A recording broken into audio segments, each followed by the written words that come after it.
আসসালামু আলাইকুম রহমতুল্লাহি ওয়া বারাকাতুহু। আমি মোহাম্মদ লিটন ইসলাম। আজকে তোমাদের মাঝে যে বিষয়টি নিয়ে আলোচনা করব সেটা হচ্ছে রসায়নের রাসায়নিক বিক্রিয়া সপ্তম অধ্যায়। এই বিক্রিয়ায় যে কনসেপ্টগুলো আমাদের জানা প্রয়োজন সেগুলো আগে আমরা লিখে ফেলবো এবং পাশাপাশি এই বিক্রিয়ার অধ্যায়টা স্টুডেন্টের কাছে একটা টাফ ম্যাটার হয়ে যায়। তা আমি খুব সহজ করে ব্যাখ্যা করবো তোমাদের মাঝে, তোমরা একটু মনোযোগ দিয়ে দেখো। সর্বপ্রথম আমাদের যে এনসিটিভির যে বইটা আছে এই বইটা থেকে আমাদের প্রথম যে টপিকগুলো দিয়ে রাখছে তার মধ্যে প্রথম যে টপিকটা হয় টপিকটার নাম হচ্ছে ভৌত পরিবর্তন। আসলে ভৌত পরিবর্তনটা কি এটা একটু আমরা এট ফার্স্ট আলোচনা করব। দেখো, যদি সংক্ষেপে বুঝাইতে চাই যে ভৌত পরিবর্তনটা কি, তাহলে আমাদের বইতে একটা ব্যাখ্যা ছিল, সেটা ছিল একটা বরফ। তাহলে আমরা যেটা আলোচনা করতেছি এটা হচ্ছে কি ভৌত পরিবর্তন। ঠিক আছে, তাহলে আমরা একটা বরফ নিব, একটা কঠিন বরফ। ঠিক আছে, এটা একটা কঠিন বরফ, আইস। এই কঠিন বরফে যখন আমরা তাপ প্রয়োগ করব তখন এটা আস্তে আস্তে তরলে পরিণত হবে। তারপর যখন আমরা আরো তাপ প্রয়োগ করব তখন এটা তরল থেকে বাষ্পে রূপান্তরিত হবে। তাহলে তরল থেকে যদি এটা বাষ্পে রূপান্তরিত হয় তাহলে সর্বপ্রথম ছিল কিন্তু আমাদের এটা একটা কঠিন বরফ। ঠিক আছে, সলিড। তাহলে সেখান থেকে আমরা পাইলাম কি তরল এবং হচ্ছে বাষ্প। তাহলে এখানে যে কঠিন বরফটা আমি নিয়েছিলাম, এখানে যদি তাপ প্রয়োগ করে যদি আমি তরলে রূপান্তরিত করতে পারি, আবার তাপ প্রয়োগ করে যদি আমি বাষ্পে রূপান্তরিত করতে পারি, আবার যদি আমি তাপ সরিয়ে নেই তাহলে সেটা কিন্তু আবার তরলে পরিণত হবে। আবার যদি তাপ আরো সরিয়ে নেই তাহলে সেটা আবার কঠিনে পরিণত হবে। তাহলে তরল থেকে বাষ্প হচ্ছে, বাষ্প থেকে তরল হচ্ছে, তরল থেকে আবার কঠিন হচ্ছে। এই পুনরায় এখানে কি চেঞ্জ হইতে পারে, এখানে কি কি চেঞ্জ হইতে পারে? এক নম্বরে যে চেঞ্জটা হবে সেটা হচ্ছে আমাদের এদের পরিবর্তন থাকবে। একটা হচ্ছে অভ্যন্তরীণ পরিবর্তন, আরেকটা থাকবে আমাদের দুই নম্বরে, সেটা হচ্ছে আমাদের বাহ্যিক পরিবর্তন। এখন আমাদের এখানে দুই ধরনের পরিবর্তন পাইছি আমরা, অভ্যন্তরীণ পরিবর্তন এবং বাহ্যিক পরিবর্তন। এই দুইটার মধ্যে কোনটা গ্রান্টেড হবে, কোনটা করলে আমাদের ভৌত পরিবর্তনটা ক্লিয়ার হবে? ঠিক আছে, এখন এখানে আমরা যদি কঠিন থেকে তরলে রূপান্তরিত হয় তাপ প্রয়োগে, আবার তরল থেকে যদি বাষ্পে হয়, আবার বাষ্প থেকে যদি আমরা তরলে পাই, তরল থেকে যদি আমরা আবার কঠিন পাই, তাহলে এখানে পরিবর্তনটা কোনটা হবে? আমাদের বাহ্যিক পরিবর্তন হবে, এই অভ্যন্তরীণ পরিবর্তনটা হবে না। তাহলে আমরা বলতে পারি যে কোনো পদার্থকে তাপ প্রয়োগ করলে, ঠিক আছে, তার অভ্যন্তরীণ পরিবর্তন না ঘটে, শুধু বাহ্যিক পরিবর্তন ঘটে। সেটা হবে আমাদের কি পরিবর্তন? ভৌত পরিবর্তন। একটু মাথায় ভালো করে দিয়ে নাও, আমি আবার বুঝাই বলতেছি। এটার যে সলিড ম্যাটার ছিল, সলিড ম্যাটার থেকে লিকুইড হয়ে গেছে, লিকুইড থেকে আবার আমরা কি পাচ্ছি? গ্যাস। তাহলে তাদের পুনরায় তাপ ইনক্রিজিং করে বা তাপ হ্রাস করে আস্তে আস্তে আমরা যেটাতে রূপান্তরিত করতেছি, তাদের ভিতরের পরিবর্তনটা না ঘটে তাদের বাহিরের একটা পরিবর্তন ঘটেছে। এই ঘটনাটাকে বলবো আমরা কি? ভৌত পরিবর্তন। একটা বরফকে তাপ দিয়ে পুনরায় আমাদের হচ্ছে এইরকম প্রক্রিয়াগুলো ঘটতে পারে। এখানের জন্য যে বরফটা আছে, বরফ কিন্তু অলওয়েজ -°C তাপমাত্রা। ঠিক আছে, -ডিগ্রি থেকে আমরা ইনক্রিজিং করতে করতে 0°C তাপমাত্রায় নিয়ে যাবো। 0 থেকে আমরা 100°C নিয়ে যাবো। 100°C পরে তাপ বাড়ে না, তারপরে তাপমাত্রা বৃদ্ধি করলে সেটা বাষ্পে রূপান্তরিত হয়। এই বাষ্প থেকে আমরা পুনরায় এটা পাচ্ছি। এটা হচ্ছে আমাদের কি পরিবর্তন? এটা হচ্ছে আমাদের ভৌত পরিবর্তন। এবং এখানে আমাদের আরেকটা বিষয় আছে, সেইটা হলো আমাদের রাসায়নিক পরিবর্তন। রাসায়নিক পরিবর্তনটা কি? Chemical reaction change. ঠিক আছে, এটা এখন একটু আমরা দেখে নিই।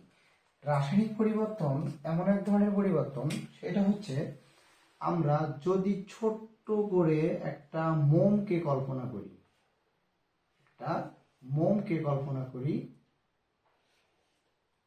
এখানে যদি মোমটাকে কল্পনা করি, তাহলে এই মোমটার চতুর্থ সাইডে কিন্তু আমরা দহন প্রক্রিয়ার মাধ্যমে আগুন লাগাই দিলাম। তো এই মোমের একটা সংকেত আছে। মোম হচ্ছে একটা উচ্চতর হাইড্রোকার্বন। ঠিক আছে, মোমের সংকেত হচ্ছে CXHY। এটা হচ্ছে হাইড্রোকার্বন। মোম হচ্ছে এক ধরনের কি হাইড্রোকার্বন। ঠিক আছে, মোমের সংকেত হচ্ছে CXHY। এখন এই মোমটাকে যখন আমি দহন করলাম, দহন করার কারণে এই মোমটা থেকে আমরা পাবো কার্বন ডাই অক্সাইড, যার অবস্থা হচ্ছে গ্যাস। এবং এখান থেকে আমরা আরেকটা জিনিস পাবো, মোমকে যখন জ্বালানো হয় তখন মোম কিন্তু একটু হালকা কান্না করে, যেটাকে বলি আমরা পানি। ঠিক আছে, এটা হচ্ছে লিকুইড। এবং মোমকে জ্বালানোর কারণে আমরা এখানে তাপ পাবো, তাপ শক্তি। এবং আমরা আর কি পাবো বলতো? আলো পাবো। তাহলে মোমকে যখন দহন করা হচ্ছে তখন কিন্তু মোমের অনেক কয়টা চেঞ্জ হচ্ছে। একটা কার্বন ডাই অক্সাইড, একটা পানি, তাপ এবং হচ্ছে আলোক শক্তি। এবং মোম কিন্তু প্রথম অবস্থায় ছিল কি বলতো? কঠিন, মানে সলিড অবস্থায় ছিল। আমরা এখন সলিড থেকে পাচ্ছি লিকুইড এবং হচ্ছে গ্যাস।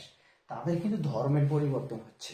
বাট এখানে আরেকটা বিষয় আমাদের জানা দরকার, সেটা হচ্ছে তাদের ভিতরে যে আমরা যে উপাদানগুলো পাচ্ছি, সেই উপাদানগুলো কিন্তু অবশ্যই কেমিক্যাল। এই জন্য chemical, carbon, oxygen, hydrogen, oxygen, এগুলো টোটালি একটা কেমিক্যাল। বাট এই জন্য এগুলোকে আমরা তাদের কিছু চেঞ্জ পাচ্ছি। আমরা কি চেঞ্জ পাচ্ছি? কঠিন থেকে তরল, তরল থেকে গ্যাস, এবং তার সাথে আমরা তাপ এবং আলোক শক্তিগুলোও পাচ্ছি। তার মানে এটা রাসায়নিক পরিবর্তন এই জন্যই হবে কারণ এটার মধ্যে কেমিক্যাল রিঅ্যাকশন চেঞ্জটা আছে। ক্লিয়ার? বাট এখানে আরেকটা বিষয় আমাদের ক্লিয়ার করা দরকার, যে মোমকে আরেকটা পরিবর্তনে লিখতে পারি আমরা, সেটা হইল আমাদের উভয় পরিবর্তন। সেটা কি? ভৌত রাসায়নিক উভয় পরিবর্তনের ঘটনাটাই মোমের মধ্যে ঘটে। কিভাবে? এটার ক্ষেত্রে তাদের মোমকে যদি আবার পুনরায় কঠিন থেকে তাপ প্রক্রিয়ায় তরলে রূপান্তরিত করা হয়, তারপর থেকে যদি আমাদের গ্যাস হয়ে যায়, কিন্তু মোমকে যদি আবার ফোটায় একটু একটু করে ফেলানোর পরে যদি তাপটা হ্রাস করা হয়, মোম কিন্তু তার পূর্বের অবস্থায় ফিরে পায় বরফের মতো। তখন কিন্তু দেখা যাচ্ছে মোমের ক্ষেত্রেও তার অভ্যন্তরীণ পরিবর্তন থেকে বাহ্যিক পরিবর্তনটা তার ঘটতেছে। ক্লিয়ার? তাহলে তখন সেই ক্ষেত্রেও মোম কিন্তু ভৌত পরিবর্তনের মধ্যেও যাবে। স্যার, তাহলে বরফ কেন হচ্ছে রাসায়নিক পরিবর্তন হইল না? কারণ বরফের মধ্যে কোনো আমরা উপাদান রাসায়নিক পাইনি। চিন্তা করে দেখো, এখানে কার্বন ডাই অক্সাইড, হাইড্রোজেন, ডাইমোনোক্সাইড, ঠিক আছে, এগুলো কিন্তু কেমিক্যাল। এখানে কোনো কেমিক্যাল পাইনি আমরা। এখানে সবগুলোই দেখো, মনে করো রিয়েল উপাদান ছিল। ঠিক আছে, রিয়েলিটি যেটা আমাদের, সেই দিক থেকে আমরা বলতে পারি যে মোম ভৌত রাসায়নিক উভয় পরিবর্তনই হয়। কিন্তু বরফ যেটা লিখছি আমরা, এইটা শুধু কি পরিবর্তন হবে? ভৌত পরিবর্তন হবে। আমার কথা কি ক্লিয়ার? তাহলে আমরা রাসায়নিক পরিবর্তনটা কাকে বলে? তাহলে দেখো, মোমের প্রথমে একটা উপাদান ছিল, সেটা হচ্ছে কঠিন। সেখান থেকে গ্যাস এবং লিকুইড পাওয়ার কারণে আমরা এর সংজ্ঞাটা কিভাবে লিখতে পারি? মোমের একটা নতুন ধর্ম ছিল, সে নতুন ধর্ম থেকে সে একটা পুরাতন ধর্ম লাভ করবে। নতুন ধর্ম থেকে সে একটা কি করবে? পুরাতন ধর্ম লাভ করে। কিভাবে লাভ করে এটা একটু আমরা ক্লিয়ার করি। এই জিনিসটা কি? ধরে নাও আমরা এখানে যে বিষয়টা বুঝাইতে যাচ্ছি, কোনো একজন মানুষ যদি হিন্দু ধর্মে থেকে মুসলিম ধর্মে পদার্পণ করে বা মুসলিম ধর্ম থেকে হিন্দু ধর্মে পদার্পণ করে, তাহলে তাদের মধ্যে কিছু ধর্মের বৈশিষ্ট্য চেঞ্জ দেখা যায়। সেই চেঞ্জটা কি আমরা একটু সেটা নিয়ে একটু বুঝে ফেলি। যেমন একজন মানুষ যদি হিন্দু ধর্ম থেকে মুসলিম ধর্মে আসে, তাহলে হিন্দু ধর্মটা তার ছিল হচ্ছে পুরাতন ধর্ম এবং মুসলিম ধর্মটা হচ্ছে তার হচ্ছে নতুন ধর্ম। সে যখন নতুন ধর্মটা লাভ করবে তখন কিন্তু সে পুরাতন ধর্মের বৈশিষ্ট্যগুলো হারিয়ে ফেলবে। হারিয়ে ফেলানোর কারণে সে নতুন ধর্ম পদার্পণ হওয়ার কারণে সে নতুন ধর্মের বৈশিষ্ট্যগুলো লাভ করবে। তখন সে সেই ধর্মগুলোই কিন্তু অনুসরণ করে সেই বৈশিষ্ট্যগুলো মেনে চলবে। তাহলে আমরা এখানে বলতে পারি যে কোনো পদার্থ অন্য একটা পদার্থের সংস্পর্শে আনলে অথবা কোনো পদার্থ নতুন ধর্মের বৈশিষ্ট্য হারিয়ে পুরাতন ধর্ম, ঠিক আছে, যেটা আছে সেইখানে যদি সে আসে তাহলে সেখানে আমাদের কি হয়ে যাবে, এবং পুরাতন থেকে নতুনে গেলে কি হবে? এক কথায় বলতে পারি আমরা, পুরাতন ধর্মের বৈশিষ্ট্য হারিয়ে সে নতুন ধর্মে যখন লাভ করবে তখন সে নতুন ধর্মের বৈশিষ্ট্যগুলো কি করবে? মেনে চলবে। সেটাই হচ্ছে আমাদের রাসায়নিক পরিবর্তন। তাহলে আমরা ছোট্ট করে যদি আমরা বলতে চাই, এক কথায় বলতে পারি যে কোনো পদার্থ তাপ প্রয়োগ করলে বা কোনো পদার্থের সংস্পর্শে আনলে সে পুরাতন ধর্মের বৈশিষ্ট্য হারিয়ে নতুন ধর্মের বৈশিষ্ট্য লাভ করে, সেইটা হবে আমাদের রাসায়নিক পরিবর্তন। আর ভৌত পরিবর্তন ভৌত পরিবর্তন কি বলছিলাম? যদি কোনো পদার্থকে তাপ প্রয়োগ করা যায় তার অভ্যন্তরীণ পরিবর্তন না ঘটে, তার কি হয়? বাহ্যিক পরিবর্তন হয়, তাকে আমরা কি বলবো? ভৌত পরিবর্তন বলবো। তাহলে মোম কিন্তু কি হবে? মোম হচ্ছে ভৌত ও রাসায়নিক উভয় পরিবর্তনই ঘটে, উভয় পরিবর্তন ঘটে। ক্লিয়ার এই দুইটা? এখন এটা যদি আমাদের ক্লিয়ার হয়ে থাকে তাহলে আমরা পরবর্তীতে আমাদের যে টপিকটা আছে সেই টপিকটা আমরা আলোচনা করব। এখন আমরা যেটা আলোচনা করবো এখন রাসায়নিক বিক্রিয়ার শ্রেণীবিন্যাস। ঠিক আছে, আমরা রাসায়নিক বিক্রিয়ার শ্রেণীবিন্যাসটা যদি আলোচনা করতে চাই, একটু ক্লিন করে দেই এদিকে প্লিজ।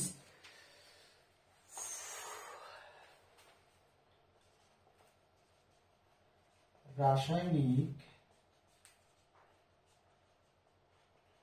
বিক্রিয়ার শ্রেণীবিন্যাস।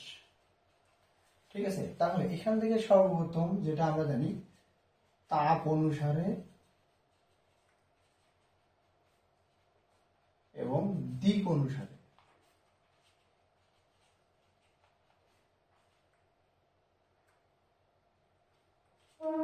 তাপ অনুসারে এবং দিক অনুসারে।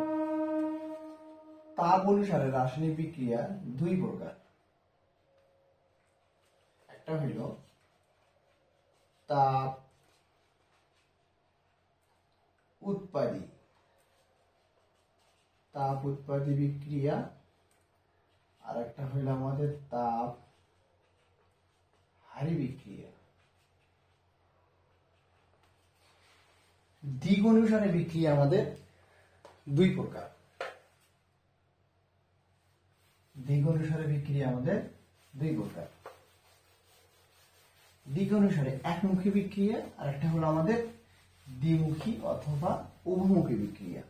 ঠিক আছে, দিক অনুসারে বিক্রিয়া আমাদের কয় প্রকার?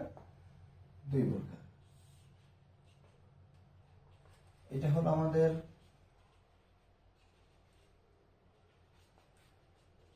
একমুখী বিক্রিয়া, আর একটা হলো আমাদের উভমুখী বিক্রিয়া অথবা দ্বিমুখী বিক্রিয়া। এখন স্যার আমাদের তাপ উৎপাদী, তাপহারী, একমুখী, দ্বিমুখী বা উভমুখী এই বিক্রিয়াগুলো কি আমাদের কোনো কাজে লাগবে? শিওর, কারণ এগুলা কেন কাজে লাগবে তো ক্লিয়ার হয়ে বুঝো। একমুখী বিক্রিয়া, দ্বিমুখী বিক্রিয়া, তাপ উৎপাদী, তাপহারী বিক্রিয়া তুমি যদি না চেনো তাহলে তুমি এই অধ্যায়ের সব থেকে হট টপিক যেটা হচ্ছে লা-শাতিলিয়ার নীতি, এইটা তোমরা ক্লিয়ার করতে পারবে না। কারণ এখানে লা-শাতিলিয়ার নীতির তিনটা নিয়ামক ছিল, তাপ, চাপ, ঘনমাত্রা। এই নিয়মগুলোর ক্ষেত্রে এগুলার গুরুত্ব অপরিসীম। এগুলো আগে আমাদেরকে এই জন্য জানতে হবে। আসলে বিশেষ করে একটা কথা কি, এখানে রসায়ন পদার্থের যে কনসেপ্টগুলো আছে সেই কনসেপ্টগুলো আমাদেরকে সম্পূর্ণভাবেই ক্ষুদ্র ক্ষুদ্র ভাবে হলেও আমাদেরকে জেনে রাখতে হবে, কারণ এগুলো ছাড়া রসায়ন পড়া অসম্ভব। ফিজিক্স, কেমিস্ট্রি এটার উপরেই নির্ভরশীল। কনসেপ্ট ক্লিয়ার তো তোমার ওকে ডান, সব কিছু ক্লিয়ার, তোমাকে থামাইতে পারবে না। তাহলে এখন আমরা যদি এখানে তাপ উৎপাদী বিক্রিয়া, তাপহারী বিক্রিয়া, একমুখী উভমুখী বিক্রিয়া নিয়ে একটু আলোচনা করতে চাই, তাহলে আমরা একটু ক্লিয়ার করি। 1 নম্বর তাপ উৎপাদী বিক্রিয়া। আসলে আমরা কিভাবে তাপ উৎপাদী বিক্রিয়া চিনব? সো ইজি, যে বিক্রিয়া তাপ উৎপন্ন হয় তাকে তাপ উৎপাদী বিক্রিয়া। যেমন আমাদের বইতে ছোট্ট একটা বিক্রিয়া আছে N2 প্লাস 3H2, এটা দ্বিমুখী ভাব হবে অবশ্যই অ্যামোনিয়া, কমা ডেল এইচ মাইনাস 92 কিলোজুল। অনেক স্টুডেন্টের কাছে প্রথম অবস্থায় যখন এই রাসায়নিক বিক্রিয়া সপ্তম অধ্যায়টা করানো হয়, তখন এই যে ডেল্টা এইচ এর যে মানটা এখানে আমার রয়ে গেছে, ঠিক আছে, এই ডেল্টা এইচ এর মানটা নিয়ে স্টুডেন্ট একটু হিমশিমের মধ্যে পড়ে যায়, স্যার ডেল্টা এইচ মাইনাস 92 এটা কিভাবে মনে রাখবো, বা এটা কোথায় আসলো, কিভাবে আসলো, অনেক প্রশ্ন তার মাথার মধ্যে ক্যাচ করে। আসলে বিষয়টা হচ্ছে ডেল্টা এইচ এই মানটা আমরা এখান থেকে শিখবো 8 অধ্যায়ে গিয়ে, এটা গাণিতিকের মাধ্যমে আমরা শিখবো। কিন্তু এইখানে তোমাদের এই অধ্যায় থেকে যদি কোনো সৃজনশীল প্রশ্ন করা হয় তাহলে এটা দেওয়া থাকবে, এই মানটা দেওয়া থাকবে। এখন এখানে দেখো এই বিক্রিয়াটাকে আমরা এভাবে লিখতে পারি N2 প্লাস 3H2, ঠিক আছে, 2 অ্যামোনিয়া প্লাস 92 কিলোজুল, এভাবে থাকতে পারে। আবার A2 plus 3B2, 2AB3 plus 92 kilojoule. AB প্রতিগতে প্রচলিত কোনো মৌল নয়, ঠিক আছে। এখানে যে বিক্রিয়াটা দেখতে পাচ্ছি, এক কথায় তাপ উৎপাদী বিক্রিয়ার ক্ষেত্রে তোমরা কিভাবে চিনবা? যদি এই ডেল্টা এইচ মানটা ঋণাত্মক হয়, ডেল্টা এইচ মানটা কি হয়? ঋণাত্মক, তাহলেই মনে রাখবা এটা তাপ উৎপাদী বিক্রিয়া। যখন এখানে এই নাইট্রোজেন আর হাইড্রোজেন যুক্ত হয়ে এপাশে অ্যামোনিয়া গ্যাসটা উৎপন্ন করতেছিল, তখন কিন্তু এইটা উৎপন্ন হওয়ার সাথে সাথে তার সাথে আমাদের তাপ উৎপন্ন হচ্ছিল। সিম্পলি যদি বুঝাইতে চাই, তখন আম্মু যখন রান্না করে, ভাত রান্না করে, তখন ভাত কিন্তু একটা প্রোডাক্ট, চাল কিন্তু রিয়েক্টেড, দ্যাট ইজ বিক্রিয়ক অ্যান্ড প্রোডাক্ট। এখানে তাপ দিলে, ঠিক আছে, এই প্রোডাক্টটা উৎপন্ন হবে। এই প্রোডাক্টটা যদি উৎপন্ন হয় তাহলে প্রোডাক্টটা কিন্তু গরম হবে, এর সাথে কিন্তু তাপও হবে। ভাত উৎপন্ন হলে ভাত কিন্তু ঠান্ডা থাকে না, সেই কিন্তু প্রথম অবস্থাতেও কি, যখন চালে যখন পানি দিয়ে পাতিলের নিচে যখন তাপ প্রয়োগ করা হয়, ভাত যখন উৎপন্ন হয় তখন কিন্তু ভাত গরম থাকে, তার মানে তার সাথে তাপ উৎপন্ন হয়। এপাশে তখন তাপ শোষিত হবে, এপাশে তাপটা কি হবে? উৎপন্ন হবে। এপাশে তাপ কমবে, এপাশে তাপ বাড়বে। তাহলে আমরা দেখো এখানে যে প্লাস আকার আছে, এই প্লাসটা যখন ডেল্টা এইচ আকারে লেখা হবে তখন মাইনাস হয়ে যাবে, ওই সমান জন্য ওই পাশে কি হবে? ঋণাত্মক হয়ে যাবে। তাহলে ডেল্টা এইচ দেখেই আমরা বলে দিতে পারবো বিক্রিয়ার তাপ উৎপাদী কি না। তাহলে যে বিক্রিয়া তাপ উৎপন্ন হয় তাকে আমরা কি বলবো? তাপ উৎপাদী বিক্রিয়া। এটা নির্ভর করবে কার উপরে? ডেল্টা এইচ এর উপরে। ওকে, 2 নম্বরে যেটা আমাদের বিক্রিয়া সেটা হচ্ছে তাপহারী বিক্রিয়া। তাপহারী বিক্রিয়া, তাপহারী বিক্রিয়াটা কোনটা? এখানে ডেল্টা এইচ যে মানটা আছে সে মানটা আমাদের কি হবে? প্লাস, মানে ডেল্টা এইচ মান যদি ধনাত্মক হয়, ডেল্টা এইচ মানটা যদি কি হয়? ধনাত্মক হয়, তাহলে অবশ্যই সেটা তাপহারী। কিভাবে? আমাদের একটা বিক্রিয়া আছে N2 প্লাস O2 উৎপন্ন করবে কি? 2NO। এখানে N2 প্লাস O2 এটা যখন উৎপন্ন করবে তখন এটা ডেল এইচ মানটা হবে প্লাস 180 কিলোজুল। ক্লিয়ার? তাহলে N2 এবং O2 মিলে বিক্রিয়া উৎপন্ন করেছে 2NO, তাহলে ডেল্টা এইচ সমান কত হবে? Plus 180 kilojoule. তুমি কিন্তু দেখতে পাচ্ছ যে ডেল্টা এইচ যে মানটা আছে মানটা কিন্তু অলওয়েজ কি? ধনাত্মক। তার মানে এই বিক্রিয়ায় তাপ শোষিত হবে। কেন? দেখো এখানে যে মানটা পাচ্ছি এই মানটা কিন্তু ধনাত্মক, তার মানে এটা হচ্ছে একটা তাপহারী বিক্রিয়া। এক কথায় ক্লিয়ার ভাবে মাথায় জেনে রাখো, তাপ উৎপাদী বিক্রিয়ার ক্ষেত্রে ডেল্টা এইচ মানটা হবে মাইনাস, তাপহারী বিক্রিয়ার ক্ষেত্রে ডেল্টা এইচ মানটা হবে প্লাস। তুমি ডেল্টা এইচ থেকে যদি মাথায় রাখতে পারো তাহলে তুমি তাপ উৎপাদী তাপহারী বিক্রিয়াটা পারবা। ওকে, তাপ উৎপাদী তাপহারী আমাদের ক্রিয়া। এখন আমরা চলে যাব একমুখী বিক্রিয়া। আমাদের একমুখী বিক্রিয়া,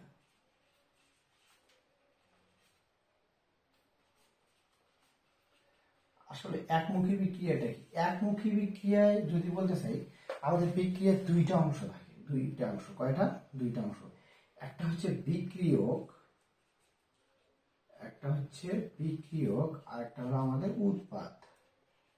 একটা হচ্ছে বিক্রিয়ক, একটা হলো আমাদের উৎপাদ। তাহলে যদি বিক্রিয়ক থেকে কি হিসেবে উৎপন্ন হয়? উৎপাদে উৎপন্ন হয়, কিন্তু উৎপাদ থেকে বিক্রিয়কে উৎপন্ন হয় না। ঠিক আছে, তাহলে আমরা বলতে পারি আমাদের বিক্রিয়ক থেকে কিসে উৎপন্ন হবে? উৎপাদে হবে, কিন্তু উৎপাদ থেকে বিক্রিয়ক উৎপন্ন হয় না। তাহলে আমরা বলতে পারি যে বিক্রিয়া বিক্রিয় থেকে উৎপাদ উৎপন্ন হয় কিন্তু উৎপাদ থেকে বিক্রিয়ক উৎপন্ন হয় না, তাকে আমরা একমুখী বিক্রিয়া বলবো।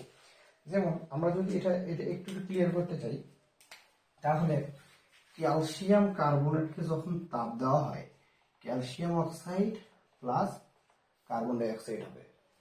ক্যালসিয়াম অক্সাইডকে যখন ক্যালসিয়াম কার্বনেটকে যখন তাপ দেওয়া হয়, তখন ক্যালসিয়াম অক্সাইড হচ্ছে কার্বন ডাই অক্সাইড হবে। ঠিক আছে, এই বিক্রিয়াটা দেখো, এই তীর চিহ্নটা কিন্তু শুধু উৎপাদের দিকেই যাচ্ছে, তার মানে বিক্রিয়ক থেকে শুধু উৎপাদ হবে, উৎপাদ থেকে আর বিক্রিয়ক সম্ভব নয়।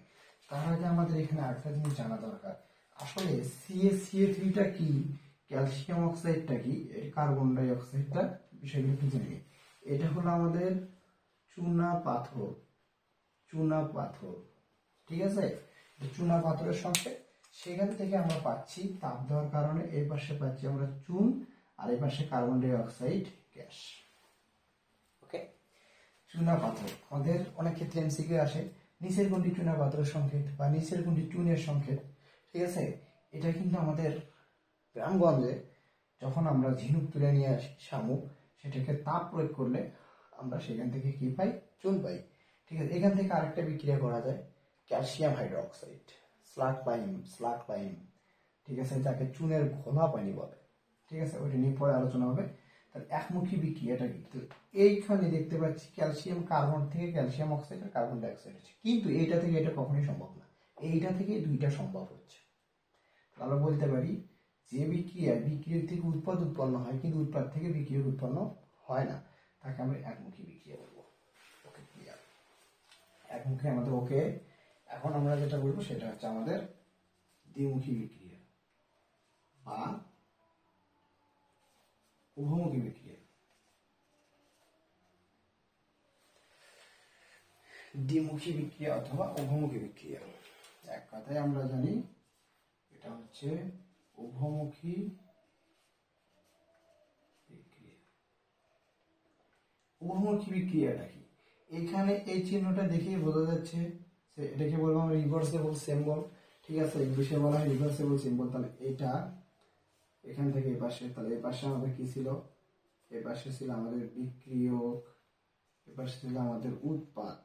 তাহলে এখানে একটা জিনিস লক্ষ্য করা যাচ্ছে যে এটা বিক্রিয়ক থেকে কি হবে?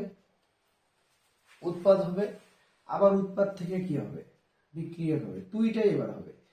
ঠিক আছে, যেমন আমরা এখানে দুইটা বিক্রিয়া লিখে ফেলছিলাম, তারপরও আমরা এখানে লিখতেছি আমাদের আরেকটা বিক্রিয়া, আমাদের বইতে একটা বিক্রিয়া ছিল, সেটা লিখবো আমরা। যেমন এখানে ছিল N2+3H2, বিক্রিয়াগুলো উৎপন্ন করতেছিল কি আমাদের এই যে চিহ্নটা, এই তীর দ্বারা বোঝাচ্ছে এই পাশে উৎপন্ন হচ্ছে অ্যামোনিয়া, আর বিক্রিয়া স্থল যখন ঠান্ডা হবে তখন এই পাশে গ্যাসের উৎপন্ন হবে নাইট্রোজেন আর হচ্ছে হাইড্রোজেন গ্যাস। তাহলে এটা কিন্তু একটা দ্বিমুখী বিক্রিয়া। আবার আরেকটা বিক্রিয়া দেখছিলাম N2+O2।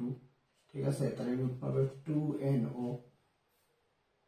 এখানে এই যে চিহ্নটা দ্বারা বোঝাচ্ছে দুই পাশেই হচ্ছে বিক্রিয়ক থেকে উৎপাদ, আবার উৎপাদ থেকে বিক্রিয়ক, তার মানে এটা একটা উভমুখী বিক্রিয়া। ঠিক আছে, এখন আমাদের একমুখী, দ্বিমুখী, তাপ উৎপাদী, তাপহারী ক্রিয়া, এগুলা তোমাদের অবশ্যই অবশ্যই লাসাতিলের নীতিতে লাগবে। ক্লিয়ার? এখন আমরা পরবর্তী বিক্রিয়ায় ফিরে যাই। এই জিনিসগুলো যদি না জানা যায় তাহলে আমি মনে করি লাসাতিলের নীতিতে অনেক একটা প্রভাব পড়বে, পাশাপাশি অনেক কেমিক্যাল রিঅ্যাকশন চেঞ্জ আছে, সেখানে অনেক টাফ হয়ে যাবে, এবং আমাদের বিক্রিয়ার যে দিক নির্দেশনা, সেই দিক নির্দেশনাগুলো চিনে আমাদেরকে অনেক ক্ষেত্রে সহায়তা করে লিমিটিং বিক্রিয়া করতে হয় 6ষ্ঠ অধ্যায়ে, এগুলোতে সমস্যা হয়ে যাবে। ঠিক আছে। এখন আমরা যেটা জানবো সেটা হচ্ছে ইলেকট্রন স্থানান্তর, বা যাকে আমরা কি বলি রেডক্স। ইলেকট্রন স্থানান্তর বা রেডক্স। এখন যদি আমি তোমাদেরকে ইলেকট্রন স্থানান্তরটা বুঝাই, ঠিক আছে, স্থানান্তরটা যদি বুঝাই তাহলে এটা আমরা কি বুঝতে পারছি, যেটাকে আমরা এক কথা বলবো রেডক্স বিক্রিয়া। কিভাবে ইলেকট্রনের স্থানান্তর হয়, রিডক্স। রিডক্স শব্দটা আসলো কোথা থেকে, এটা কি উড়ে আসলো, উড়ে এসে জুড়ে বসলো, এটা একটা আমরা ক্লিয়ার করবো। রিডক্স, রিডক্সটা কি আমরা একটু যদি ক্লিয়ার করতে চাই, রিডাকশন, রিডাকশন, রিডাকশন, আচ্ছা বানানটা মনে হয় ভুলে গেল, রিডাকশন। এই শব্দটার অর্থ কি, এটা হলো আমাদের অর্থ হচ্ছে বিজারণ, ঠিক আছে। আরেকটা হচ্ছে আমাদের অক্সিডেশন, অক্সিডেশন, অক্সিডেশন, অক্সিডেশন, ঠিক আছে, অক্সিডেশন। তাহলে রিডাকশন আর হচ্ছে আমাদের অক্সিডেশন। অক্সিডেশন শব্দের অর্থ হচ্ছে আমাদের জারণ। এখন জারণ বিজারণ, ঠিক আছে, এটা আমাদেরকে ক্লিয়ার করতে হবে। এখন এই রিডাকশন শব্দ থেকে যদি আমরা নিয়ে নিই রিড, রিড, এই যে রিড, আর অক্সিডেশন শব্দ থেকে আমরা নিয়ে নিলাম ওএক্স, ঠিক আছে। রিড আর ওএক্স মিলে কিন্তু আমাদের হয়ে যাবে রিডক্স। একটু দেখো, এই রিড আর হচ্ছে এই ওএক্স যদি একাত্রে হয় তাহলে এখানে আমরা যে শব্দটা পাবো সেই শব্দটাই হবে আমাদের রিডক্স। আর ই ডি ও এক্স, রিডক্স। তার মানে রিড অর্থ বিজারণ বুঝাবে, ও এক্স অর্থ জারণ বুঝাবে। তাহলে রিডাকশন অর্থ কি বুঝাইল, জারণ বিজারণ। ওকে, রিডাকশন আর হচ্ছে অক্সিডেশন থেকে আমরা দুইটি শব্দ একাত্রে করলে আমরা রিডক্স পাই। রিডক্স অর্থ আমরা কি বুঝি, জারণ আর কি বিজারণ।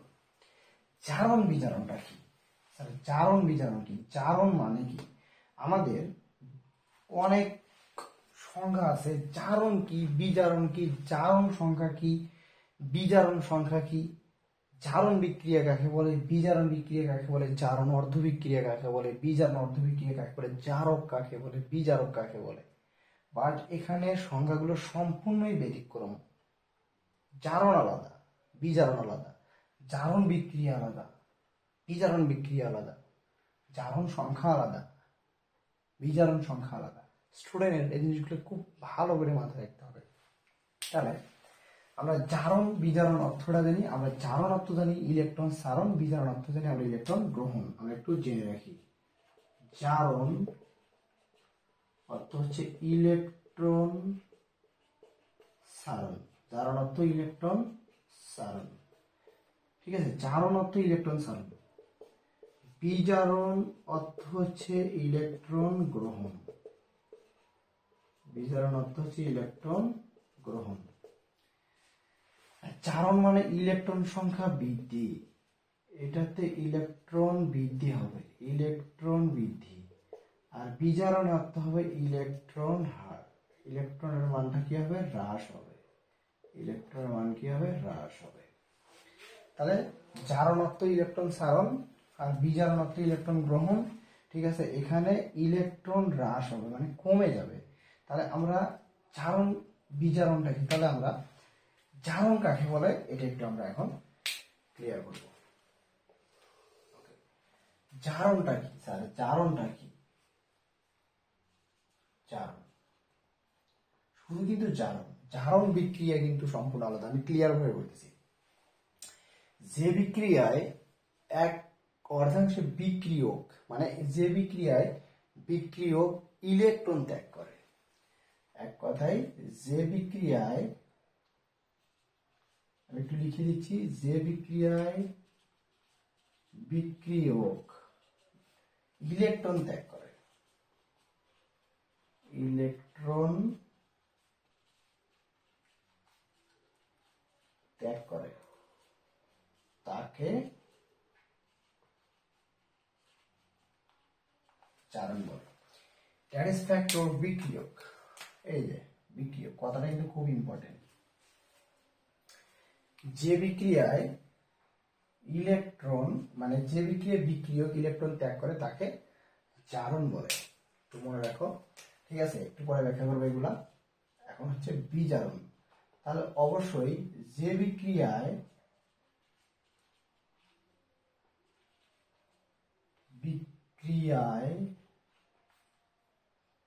বিক্রিয়ক ইলেকট্রন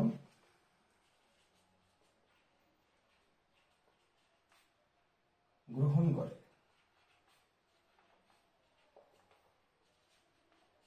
তাকে বিজারণ বলে। ঠিক আছে, তাহলে জারণ এটা, বিজারণ এটা। তাহলে জারণ অর্থ ইলেকট্রন সরণ, ইলেকট্রন ত্যাগ করবে, বিজারণ অর্থ ইলেকট্রন গ্রহণ। আর এখান থেকে আমাদের আরেকটা সংজ্ঞা চলে যাচ্ছে। ঠিক আছে, সেটা হচ্ছে এখানে যে বিক্রিয়ায় অপর অর্ধাংশে, বিক্রিয়া অপর অর্ধাংশে হবে। ঠিক আছে, এখানে আমরা বিক্রিয়া কি লিখলাম, নো প্রবলেম। ঠিক আছে, এখন এখানে জারণ অর্ধবিক্রিয়াটা কি স্যার, খুবই ইম্পর্টেন্ট, এটা আমাদের ক্লিয়ার। ঠিক আছে, এখন আমরা সেটা শিখবো, সেটা হচ্ছে জারণ অর্ধবিক্রিয়া। আমি এগুলো একটু বিক্রিয়াতে ক্লিয়ার করবো একটু পরে। জারণ অর্ধবিক্রিয়া, ঠিক আছে, এক অর্ধাংশে বিক্রিয়ক ইলেকট্রন ত্যাগ করবে, আর অপর অর্ধাংশে বিক্রিয়ক ইলেকট্রন কি করবে, গ্রহণ করবে। তাহলে এক অর্ধাংশে যদি বিক্রিয়ক ইলেকট্রন ত্যাগ করে তাহলে কি হবে, যেমন আমরা যদি সোডিয়াম কিন্তু ইলেকট্রন ত্যাগ করে কয়টি, একটি। তাহলে সোডিয়াম যদি ইলেকট্রন ত্যাগ করে, মনে রাখবা সেটা কি হবে, প্লাস চার্জ হবে। ক্লিয়ার, সে ছিল কিন্তু জিরো নিরপেক্ষ। ঠিক আছে, মুক্ত মৌল ছিল সে। ক্লিয়ার, মুক্ত মৌলটি মনে রাখবা, জারণ বিজারণ বিক্রিয়ায় মুক্ত মৌলের জারণ মানটা কি হবে, জিরো হবে। কিন্তু মুক্ত মৌল, সে একটা ইলেকট্রন ত্যাগ করে দিয়ে হয়ে গেছে কি, চার্জে মানে প্লাস হয়েছে, সে একটা ত্যাগ করছে। বা ম্যাগনেসিয়াম পূর্বে ছিল জিরো, সে দুইটা ইলেকট্রন ত্যাগ করে, তাহলে ম্যাগনেসিয়াম হয়ে যাবে আমাদের এখানে 2+। অ্যালুমিনিয়াম ছিল জিরো, সে তিনটা ইলেকট্রন ত্যাগ করবে, অ্যালুমিনিয়াম হয়ে যাবে কি আমাদের 3+। ওকে, বাট এই বিক্রিয়ায় এক অর্ধাংশে, দেখো এক অর্ধাংশে তীর চিহ্নের এই পাশে যেগুলো ছিল সেগুলো ছিল আমাদের কি বলতো, এগুলো ছিল আমাদের বিক্রিয়ক। এক অর্ধাংশে বিক্রিয়া কি করতেছে, ইলেকট্রন কি করে দিচ্ছে বলতো, ইলেকট্রন ত্যাগ। আর এখানে দেখো ইলেকট্রন ত্যাগ করার কারণে তারা চার্জে চার্জিত হচ্ছে। অপর একটা অর্ধাংশ আছে, তো সেই অর্ধাংশে ইলেকট্রনটা কি করবে, গ্রহণ করবে। তাহলে এক অর্ধাংশে বিক্রিয়ক ইলেকট্রন ত্যাগ করে, সেটা হচ্ছে জারণ অর্ধবিক্রিয়া। অপর অর্ধাংশে বিক্রিয়ক, অপর একটি অর্ধাংশ থাকবে, সেখানে বিক্রিয়ক কি করবে, ইলেকট্রনগুলো গ্রহণ করবে, সেটা হবে আমাদের বিজারণ অর্ধবিক্রিয়া। একটু দেখো, এই যে বিজারণ অর্ধবিক্রিয়া, বিজারণ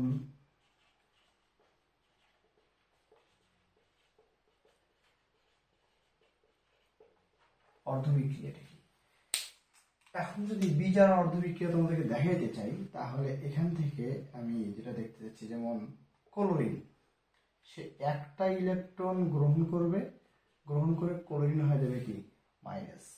আবার অক্সিজেনকে যদি বিবেচনা করি, অক্সিজেন দুইটা ইলেকট্রন গ্রহণ করবে, অক্সিজেন হয়ে যাবে আমাদের 2-। আবার যদি আমরা নাইট্রোজেনকে চিন্তা করি, নাইট্রোজেন তিনটা ইলেকট্রন গ্রহণ করবে, নাইট্রোজেন হয়ে গেল 3-। তাহলে এখানে আমরা যেটা দেখতে পাচ্ছি, সোডিয়াম থেকে কিন্তু ইলেকট্রন গ্রহণ করছে কি ক্লোরিন, ম্যাগনেসিয়াম থেকে ইলেকট্রন গ্রহণ করছে কি অক্সিজেন, অ্যালুমিনিয়াম থেকে ইলেকট্রন গ্রহণ করছে কিন্তু নাইট্রোজেন।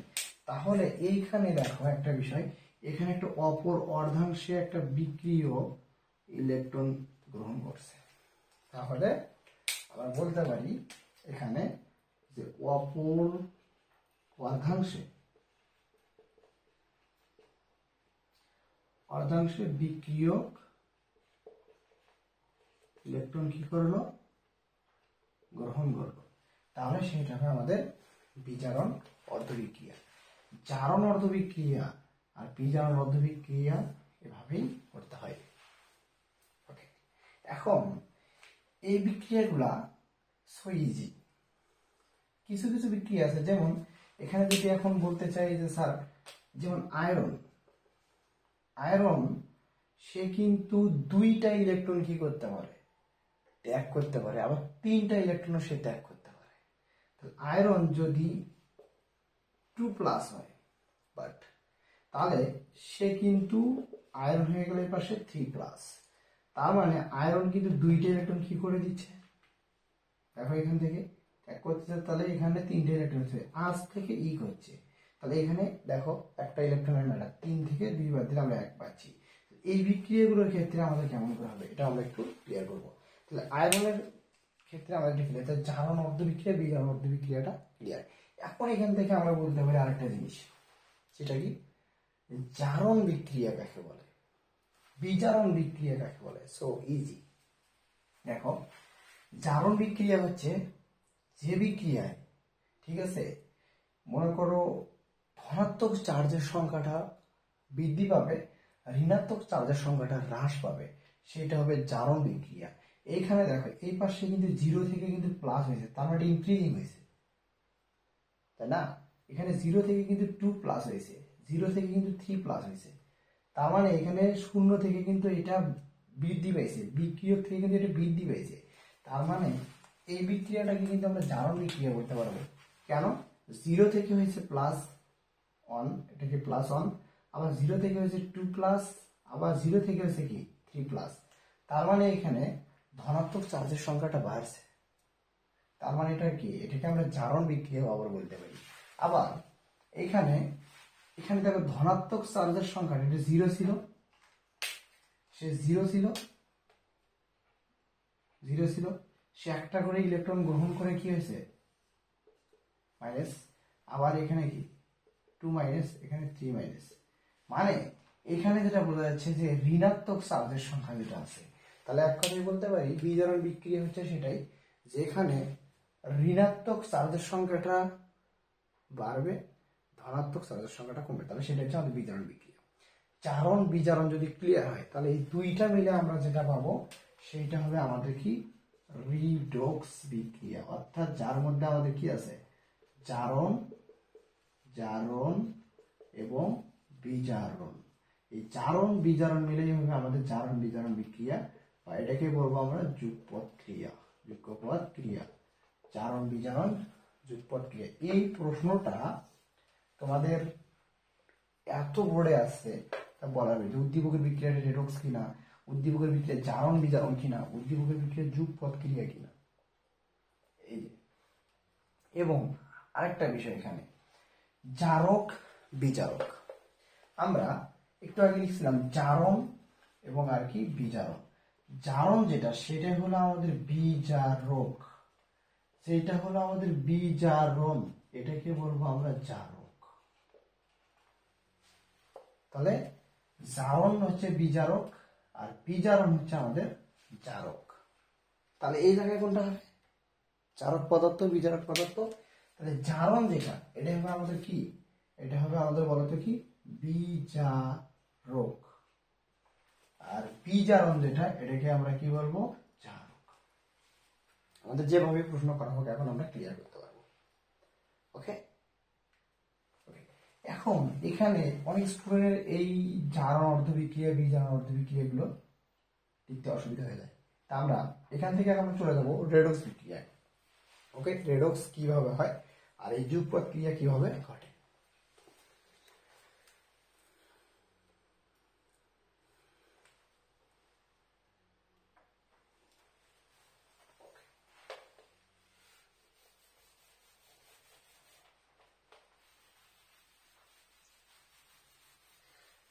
আমরা এখন শিখব যুগপৎ ক্রিয়া।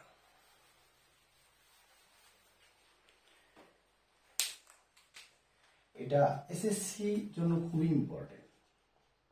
জারণ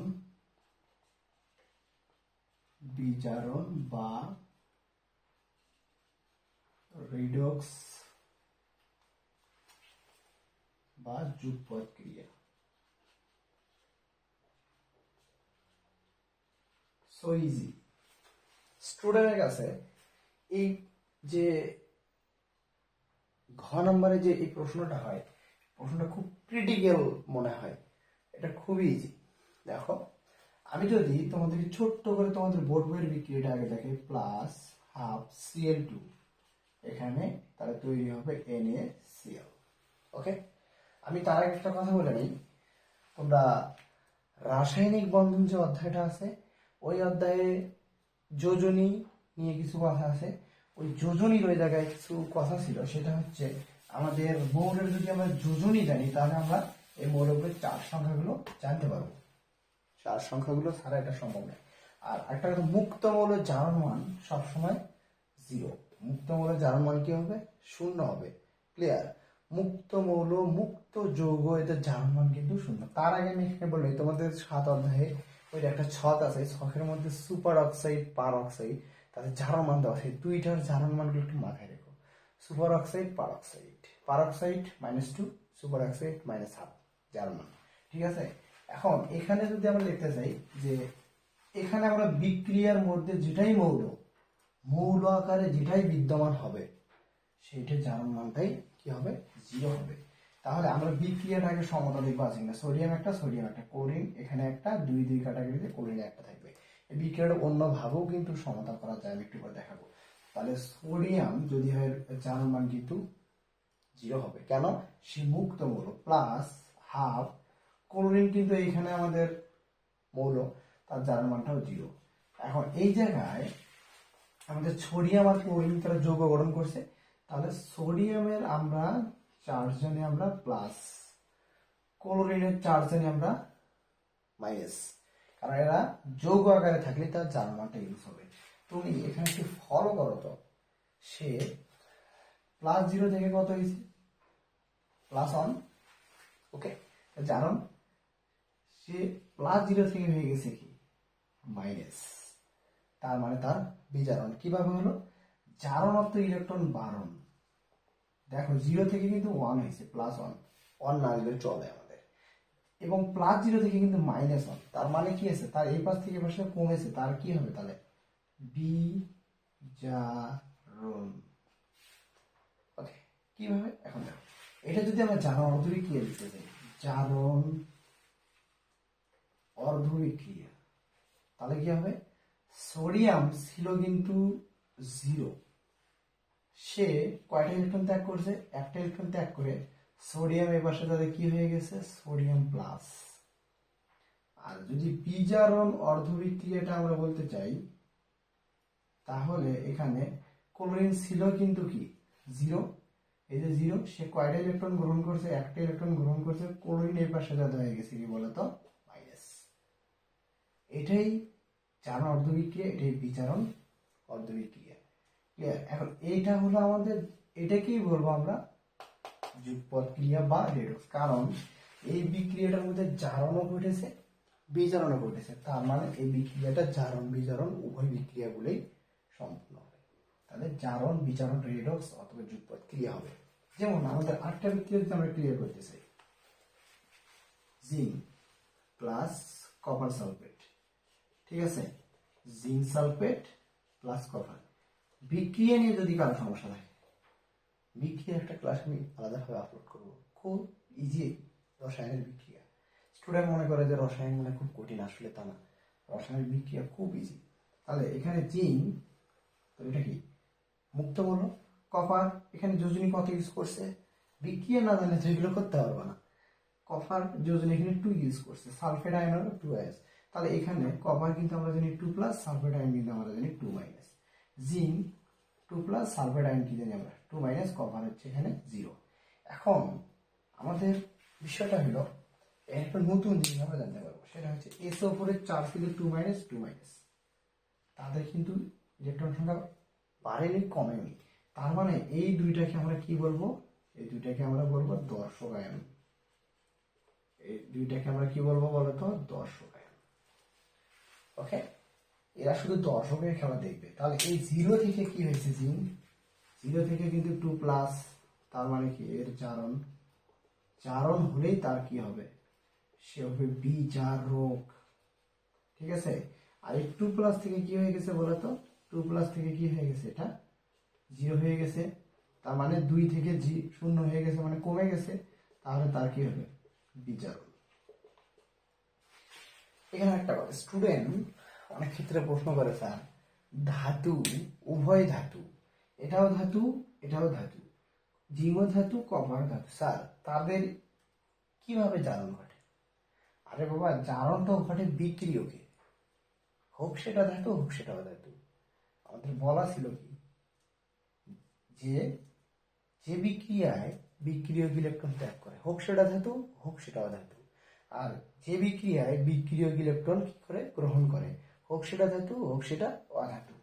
তাহলে এখানে আমাদের জিঙ্ক 2টা ইলেকট্রন ত্যাগ করেছে, কপার 2টা ইলেকট্রন কি করেছে, গ্রহণ করেছে, তাহলে তার হবে কি, বিজারণ, এবং জিঙ্কের হবে জারণ। আর জারণ যার তার বিজারক, বিজারণ অর্থই হচ্ছে কি জারক। আর এসোফোর সে কিন্তু দর্শক আয়ন। ক্লিয়ার? এটা কিন্তু ইজি। আমরা আরো যদি আরেকটা বিক্রিয়া কিন্তু আমরা দেখি, যেমন এটা আমরা জানি যে H2 আর হচ্ছে O2, এখানে তৈরি করবে H2O। বিক্রিয়া কিন্তু সমতা বাধ্যতামূলক। তাহলে আমাদের হাইড্রোজেন এখানে 2টা, হাইড্রোজেন এখানে 2টা, অক্সিজেন 2টা, অক্সিজেন 1টা, তাহলে সামনে আমাদের 2 দিতে হবে, হাইড্রোজেন 4টে হয়ে গেল, তাহলে 2 দুগুণে 4, সমতা হয়ে গেছে। এখানে কিন্তু 4টা হাইড্রোজেন আছে, তাহলে আমরা যেটাকে লিখি 4টা হাইড্রোজেন 0, আর এখানে 2টা অক্সিজেন 0। কেন? এসে মুক্ত মৌল, এখানে 2 দুগুণে 4, তাহলে 4টা হাইড্রোজেন, হাইড্রোজেন এখানে প্লাস, ওকে, হাইড্রোজেন কি চার্জ, প্লাস চার্জ। অক্সিজেন কয়টা আছে এখানে, 2টা অক্সিজেন, আমরা মাঝখানে প্লাস দিতে পারি, 2টা অক্সিজেন আমরা জানি 2-। তাহলে অক্সিজেন এবং হাইড্রোজেনের ক্ষেত্রে বিয়োজন, তাহলে এই 0 থেকে কি হয়েছে, প্লাস, তাহলে তার জারণ, আর এখানে 0 থেকে সে কি হয়েছে, 2-, তার কি হইল, বিজারণ। এই জারণ বিজারণ বিক্রিয়া সো ইজি। এখানে তাহলে আমরা যদি দেখতে চাই, এখানে হাইড্রোজেন ছিল 4টা, একটা হাইড্রোজেন আসবে, একটা ইলেকট্রন ত্যাগ করে হাইড্রোজেন হয়ে যাবে কি প্লাস, আরেকটা হাইড্রোজেন আসবে, সে আরেকটা ইলেকট্রন ত্যাগ করবে, হাইড্রোজেন হয়ে যাবে কি প্লাস। ঠিক আছে, আরেকটা হাইড্রোজেন আসবে, সে আরেকটা ইলেকট্রন ত্যাগ করবে, হাইড্রোজেন হয়ে গেল আমাদের কি প্লাস। আবার আরেকটা হাইড্রোজেন আসবে, সে আরেকটা ইলেকট্রন ত্যাগ করবে, হাইড্রোজেন হয়ে গেল কি প্লাস। টোটাল তাহলে আমাদের কয়টা হাইড্রোজেন হয়ে গেল, 4টা। তাহলে এখানে 4 হাইড্রোজেন, সে কয়টা ইলেকট্রন ত্যাগ করে দিল, 4টা ইলেকট্রন ত্যাগ করলো, 4টা হাইড্রোজেন, তাহলে হাইড্রোজেন হয়ে গেল আমাদের কি এখানে, তাহলে আমরা লিখতে পারি 4 হাইড্রোজেন প্লাস। ওকে, এবং ক্লোরিনের ক্ষেত্রে, অক্সিজেনের ক্ষেত্রে দেখতে চাই, একটা করে অক্সিজেন কিন্তু 2টা করে ইলেকট্রন গ্রহণ করে, একটা করে অক্সিজেন 2টা করে ইলেকট্রন গ্রহণ করে। তাহলে এখানে যদি 4টা হাইড্রোজেন একটা একটা করে ইলেকট্রন ত্যাগ করতে পারে, একটা হাইড্রোজেন একটা ইলেকট্রন ত্যাগ করবে। আর তাহলে এখানে আমাদের অক্সিজেন কয়টা আছে, 2টা অক্সিজেন, তো একটা অক্সিজেন আসবে, সে 2টা ইলেকট্রন গ্রহণ করে অক্সিজেন হয়ে যাবে কি 2-। আবার আরেকটা অক্সিজেন আসবে, সে আরো 2টা ইলেকট্রন গ্রহণ করে হয়ে যাবে অক্সিজেন 2-। তাহলে এখানে আমরা পাচ্ছি 2O প্লাস 4 ইলেকট্রন গ্রহণ করে সে অক্সিজেন হয়ে গেল কি আমাদের, তাহলে এখানে 2টা অক্সিজেন হয়ে যাবে আমাদের কি 2-। তাহলে সেখানে 4টা ইলেকট্রন, একটা করে অক্সিজেনের জন্য 2, তাহলে এখানে হিসাব করো, সেই দিক থেকে কিন্তু এখানে আমাদের বিক্রিয়ায় জারণ অন্তর্বিক্রিয়া, বিজারণ অন্তর্বিক্রিয়া রেডি। আবার বুঝাচ্ছি, এখানে হাইড্রোজেন আছে আমাদের 4টা, একটা করে হাইড্রোজেন ইলেকট্রন ত্যাগ করবে, একটা করে, 4টা হাইড্রোজেন 4টা ইলেকট্রন ত্যাগ করবে, এবং এর সাথে যে যুক্ত আছে যে অক্সিজেন, তাকে অবশ্যই হাইড্রোজেন যে কটা ইলেকট্রন ত্যাগ করবে, অক্সিজেনকে ওই কটা ইলেকট্রন গ্রহণ করতে হবে। তাহলে অক্সিজেন ছিল আমাদের কয়টা, 2টা, একটা অক্সিজেন ইলেকট্রন গ্রহণ করে কয়টা, 2টা, তাহলে একটা অক্সিজেন আসবে, সে 2টা ইলেকট্রন গ্রহণ করে অক্সিজেন হয়ে যাবে 2-। আরেকটা অক্সিজেন আসবে, সে আরো 2টা ইলেকট্রন গ্রহণ করবে, করে অক্সিজেন হয়ে যাবে 2-। টোটাল তাহলে আমাদের 2টা অক্সিজেন, 2 দুগুণে 4, সে 4টে ইলেকট্রন গ্রহণ করবে, পুরো অক্সিজেন হয়ে যাবে কি 2-। তাহলে এখানে আমাদের সেই হিসেবে এটা হচ্ছে জারণ অর্ধবিক্রিয়া, এটা হচ্ছে আমাদের বিজারণ অর্ধবিক্রিয়া। আরো এটা নিয়ে আমি ব্যাখ্যা করবো, ইনশাআল্লাহ আরো ব্যাখ্যা করবো। তাহলে এই জায়গায় হাইড্রোজেন কিন্তু বিজারক আর এখানে অক্সিজেন কিন্তু জারক, বিজারক জারক। ওকে, ক্লিয়ার। এটা হচ্ছে আমাদের জারণ বিজারণ। ওকে, ডান। এখন আমাদেরকে জানতে হবে জারণ সংখ্যা কিভাবে নির্ণয় করা যায়। জারণ সংখ্যা, এই কনসেপ্ট গুলো এত ইজি, স্টুডেন্ট বুঝতেই চেষ্টা করেন। এইগুলো নিয়ে একটু ভালো মতো স্টাডি করলে আমি মনে করি যে কোনো ম্যাটার না। বোর্ড বইটাকে সামনে রেখে ক্লাসগুলোকে যদি ভালো করে পড়া যায় তাহলে আমি মনে করি ওকে। তাহলে আমরা এবার জারণ সংখ্যাটা কিভাবে নির্ণয় করা যায় এটা আমরা ক্লিয়ার করব। এবার আমাদের জারণ সংখ্যা নির্ণয়।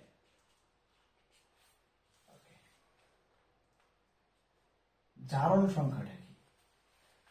দেখো,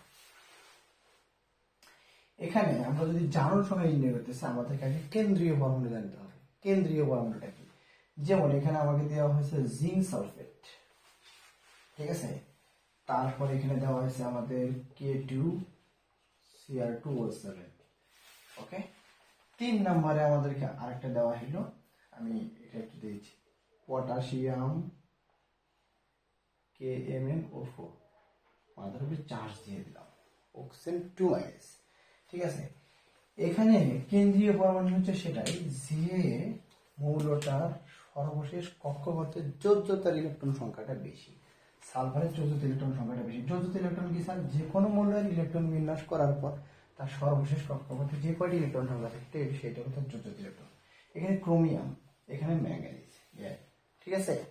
আমরা যদি সালফারের কেন্দ্রীয় পরমাণুর জারণ সংখ্যাটা বের করতে চাই তাহলে আমরা ধরি জিঙ্ক এর জারণ মান বা জারণ সংখ্যা, আমরা জানি জিঙ্ক হচ্ছে কি +2। আমাদের যেটা বের করতে বলবে সেটাকে আমরা কি ধরবো? সেটাকে ধরবো আমরা x। অক্সিজেনের জারণ মানটা হবে আমাদের -2। সম্পূর্ণ যৌগের জারণ মানটা কি হবে আমাদের? যেহেতু মুক্ত যৌগ তাহলে 0। এখন আমরা কি করতে পারি? এখন এই যে এটার সমান আমরা কি জানি? 0। তাহলে জিঙ্ক সালফেট সমান হচ্ছে 0। জিঙ্কের জারণ মান হচ্ছে আমরা কত জানি? +2 প্লাস সালফার হচ্ছে x প্লাস অক্সিজেন হচ্ছে -2, তার সাথে পরমাণু হচ্ছে 4 = 0। আমরা এখন হিসাব করব। 2 প্লাস x প্লাস মাইনাস 7 দুগুণে 8 = 0। অতএব 2 প্লাস x সমান লিখতে পারি 8, বা এখানে x সমান লিখতে পারি 8 - 2, তাহলে x সমান আমরা লিখতে পারি আমরা 6। অতএব এখানে আমরা কি 6 পাইলাম? আমরা কিন্তু এখানে +6 পাইছি। তাহলে হচ্ছে জারণ মানটা হবে কি কেন্দ্রীয় পরমাণুর +6। ওকে, এটা কিন্তু আমাদের জারণ সংখ্যা। এখন ক্রোমিয়াম পটাশিয়াম ডাইক্রোমেটের ক্ষেত্রে কিন্তু আমাদের ক্রোমিয়ামটা বের করতে বলছে। আমরা ইজিলি এটাও পারবো। তাহলে আমরা পটাশিয়ামের জারণ মানটা কি জানি বলতো? +1। আর ক্রোমিয়াম বের করতে বলছে তাহলে এটাকে আমরা x ধরবো। অক্সিজেনটাকে আমরা কি ধরবো বলতো? অক্সিজেনটা হচ্ছে -2। আর পুরোটার জারণ মান K2Cr2O7 জারণ মানটা হবে কত? 0।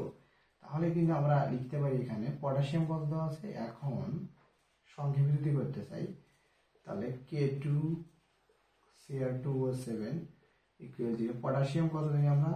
+1, তার সাথে পরমাণু 2টা, ওকে, প্লাস ক্রোমিয়াম হচ্ছে x, তার সাথে হচ্ছে 2, প্লাস অক্সিজেন হচ্ছে কি -2, ঠিক আছে, তার সাথে গুণন হচ্ছে 7 = 0।